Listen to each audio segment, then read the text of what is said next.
अभिवादन स्वीकार करें। अब आज जो हम वीडियो दिखाने जा रहे हैं ये बहुत ही अलग है और बहुत प्रकार के वीडियो कोई न्यूज़ चैनल या फिर आम चैनल वाला नहीं दिखाता है, क्योंकि ये देश की सच्चाई है और कहीं ना कहीं ऐसे लोग परेशान हैं और सरकार हो या फिर कानून हो, कई सारे नियम कई सारे कानून लागू किए गए हैं, ऐसे वृद्धाश्रम या फिर जो भी बच्चों के आश्रम खोले गए हैं, फिर भी ये लोग वहां तक नहीं पहुंच पा रहे हैं। कहीं ना कहीं या लापरवाही मान लीजिए सरकारी अधिकारियों की या फिर कानून की या फिर जो भी भ्रष्टाचार समझिए।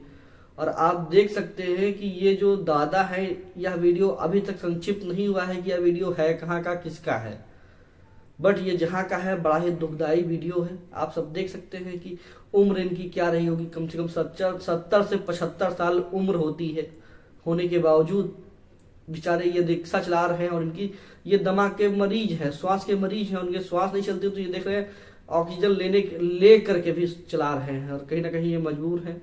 तो हमारा हाथ जोड़ के सारे देशवासियों से ये निवेदन रहेगा, कम से कम माँ बाप को अपने घर से ना निकालने और उनकी हो जितना ज़्यादा हो सके सेवा करें।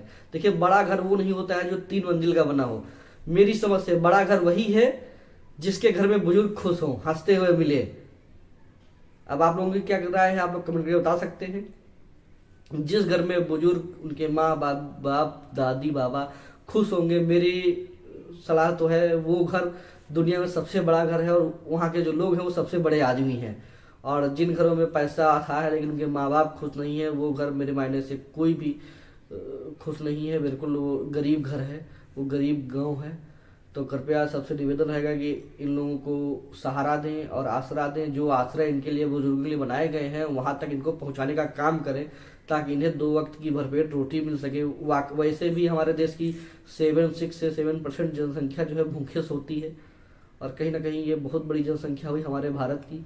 देखिए, प्रधानमंत्री का काम होता है भ्रष्टाचार हटाना और गरीबी दूर करना। आज 75 साल देश का आज़ाद हो चुके हैं, आज 75 साल देश के आज़ादी के हो चुके हैं, बट हर प्रधानमंत्री कोई प्रधानमंत्री आता है, मैं पार्टी विशेष से मतलब नहीं रखता, उसका यही कर्तव्य होता है, वो यही कहकर आता है कि हम गरीबी दूर करेंगे, बट देश से गरीबी नहीं दूर हो रही है। लगभग 14 प्रधानमंत्री बन चुके हैं हमारे देश के, फिर भी गरीबी अभी तक दूर नहीं हुई 75 साल होने के बावजूद। और हर राज्य का मुख्यमंत्री जो है, हर राज्य जो प्रदेश के विधायक हैं, जो जिले के ब्लॉक के विधायक होते हैं, जिले के सांसद होते हैं, जिले के डीएम साहब होते हैं, सबका यही कर्तव्य है, जितने भी अधिकारी हैं सबका यही काम है कि यह गरीबी किसी प्रकार भ्रष्टाचार दूर किया जाए। बट यह गरीबी और भ्रष्टाचार क्या कोई कैंसर है जो दूर हो ही नहीं रहा है? आप लोग इसके खिलाफ एकजुट नहीं होते हैं, कभी एक साथ आवाज नहीं उठाते हैं, इसीलिए यह गरीबी और भ्रष्टाचार चल रहा है। और इसको जो झेल रहे हैं वो इस प्रकार के बुजुर्ग हैं या तो इस प्रकार के बच्चे। अब ये बच्चे तो देख लो, इनकी क्या उम्र होगी और जिस प्रकार का पहनावा है, तो मेरे समझ से अगर माता पिता इनके होते तो कपड़े सही से पहने होते, गंदे गंदे कपड़े पहने हुए हैं और बेचारे रोड पे करतब दिखा रहे हैं। इनके अंदर हुनर है जीने का। अगर सरकार ऐसे कॉलेज बनवाए, ऐसे स्कूल बनवाए जहां पर क्रिकेटर बन सके लोग, खेलकर जिस खेल में लोग रुचि रख रहे हैं वो खेल वहां पर सीख सकें अच्छे से, तो कहीं ना कहीं देश का भी नाम आगे होगा और देश की भी उन्नति होगी और लोगों की भी उन्नति होगी। अब ये बच्चे जो मासूम से हैं, ये देख रहे हैं कितना अच्छा करतब कर पा रहे हैं। अगर इन्हें सपोर्ट मिलता या फिर इनके माँ बाप होते तो कहीं ना कहीं ये बहुत बड़ा काम करते, बट ये पेट के लिए, पापी पेट के लिए, 2 वक्त की रोटी के लिए ये रोड पर तमाशा कर रहे हैं। और वही कहावत है कि किस्मत महलों में राज करती है और हुनर जिनके पास है वो रोड पर तमाशा। और ये कहावत आप लोगों ने सुनी होगी, आज ये कहावत देख लीजिए, यही हुनर है जो रोड पर तमाशा कर रहा है।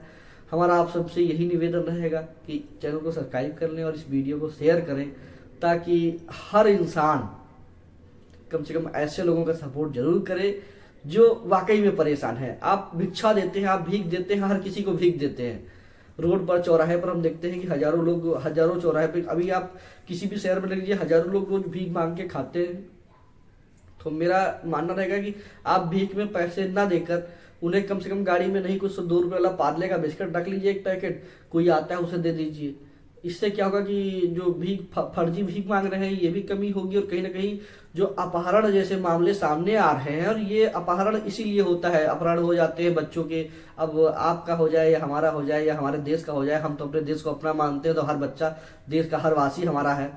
और अगर किसी बच्चे का अपहरण होता है और वो 10 साल बाद किसी उसकी आँख फोड़ दी जाती है, हाथ काट दिया जाता है और भीख मांग रहे होते हैं, ये कहीं ना कहीं बड़ा दुखनीय है, दंडनीय अपराध है, लेकिन उन्हें नहीं पकड़ पाती है। और कहीं ना कहीं लोगों की भी सहमति, अधिकारियों की भी सहमति होती है कि चौराहे पर भीख मांग रहे हैं और ये लोग उनको रोक नहीं पा रहे हैं, उनके लिए आश्रय नहीं दे पा रहे कि कहाँ के रहने वाले हैं, कहाँ से ये आ रहे हैं, कहाँ खा रहे हैं, कोई मतलब नहीं है।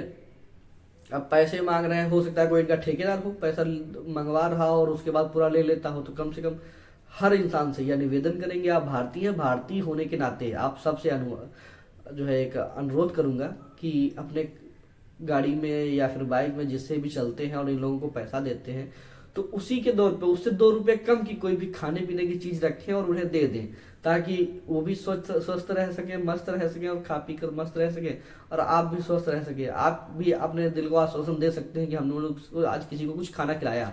पैसे देने का मतलब नहीं होता पैसे से दारू पीता है, गांजा पीता है, या क्या करता है, या कोई और ले लेता है, वो आप जानते ही नहीं है। आपने तो दे दिया, आपका काम खत्म है।